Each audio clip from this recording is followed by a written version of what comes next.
welcome to Lifestyles of the Strange and Exotic book review. And I got this jaunting through Ocean State on my way to, buying other things, and I picked this up for a whopping $1.50. And, being me, him and undercover vampires. I'm like, that's kind of cool. And I kind of, flipped through it and sort of saw the artwork and kind of the way it was set up. And I'm like, it looks kind of cool. And it goes, vampires, beware, for you are about to embark on a fantastic, fun-filled voyage through the shadowy, mysterious realm of vampires. You'll experience your deepest, darkest fears as you learn everything about these creatures of the night, from the various forms that vampires have possessed to the true-life, bloodthirsty villains that have haunted our imaginations for centuries, and much more. Proceed with caution as you venture deeper into the vampire's lair than anyone ever dared. Exciting photos, illustrations, diagrams. It makes it sound a lot cooler than it is. But it's a fun introduction, though.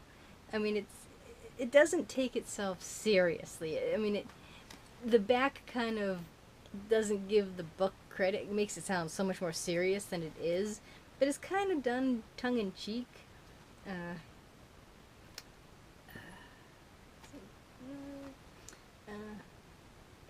I don't know why these the computer graphics kind of remind me of like pre Second Life, beta Second Life.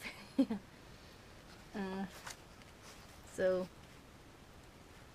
apparently, if you had red hair and blue eyes, you could have been a Striegel, which is a type of vampire from Eastern Europe, like the Slav countries.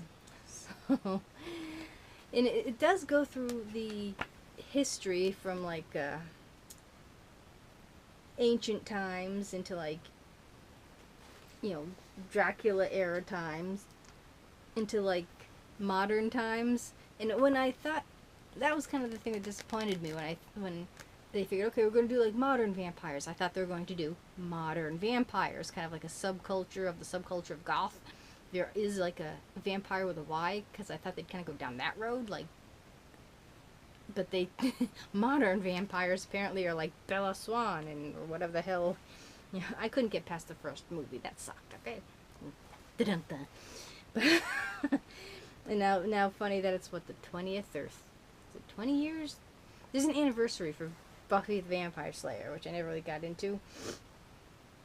But of course they count for Buffy, so that's like the modern era.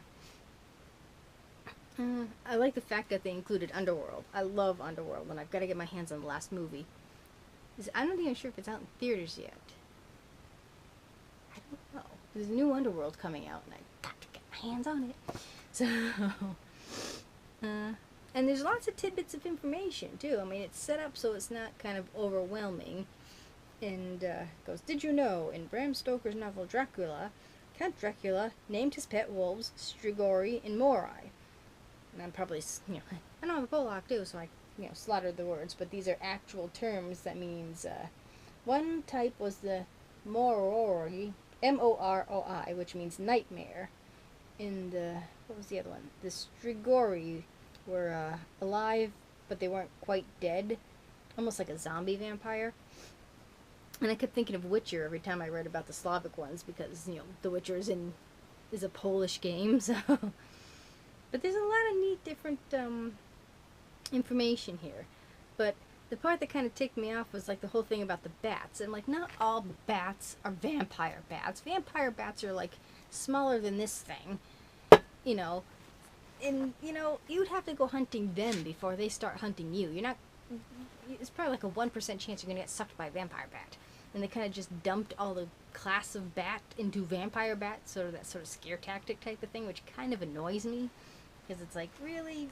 Stop. Just stop. Vampiric animals. I still think they're cute. It's like, yeah, you'd be more afraid of the mosquito than the bat. Did you know vampire bats live in dark places, such as hollow trees, caves, and old wells, and even the attics of people's houses? Like, I'm not sure if the vampire bat does it, but bats in general do. But it's like, it just drives me nuts that they could have clumped, the cute little good bats that are important to have in our ecosystem with a vampire bat. So it felt uneducated, you know what I mean? So there is sort of a silliness to this book, though some, the historical parts of it were pretty interesting. The Elizabeth Bathory they mention. There's like different little maps of the different places of where the different lore comes from. And it does sort of have more of a Halloween feel than more of an educational feel. Like, again, very silly. It's something you'd take with a grain of salt or a bit of garlic.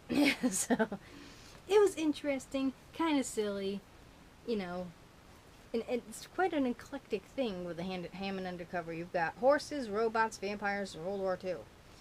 So it's like, okay. Barely, this was $14 originally. So, and the part with, like, the entertainment aspect of the vampires were kind of interesting. Apparently Christopher Lee was, like, the tallest Dracula at, like, 6'5". I didn't realize he was that tall. Different folklore, big screen vampires. The Twilight vampires had their own section. Vampires don't sparkle. So, yes, if you want a bit of a giggle, if you know better, if you want to at least get a little toe into the lore of vampires, an interesting pickup. I enjoyed it. I found some parts kind of silly, some parts kind of annoyed me, but overall I enjoyed it. It would be like a 4-star. I rated it, I think, a 4 on Goodreads. So, if you like this type of thing, you want a very quick read. I did in like half an hour maybe. Between getting molested by my furballs. It's like, we're gonna help you read, Mummy. How we got fangs? Get off of my book. So, I do suggest you pick it up. So, thank you for watching. And I couldn't do a Bela Lugosi accent if I tried, so I'm not gonna. So thank you for watching. Do remember to comment, rate, share, and subscribe. There's always room for one more at the Strange and Exotic. See you next time. Bye.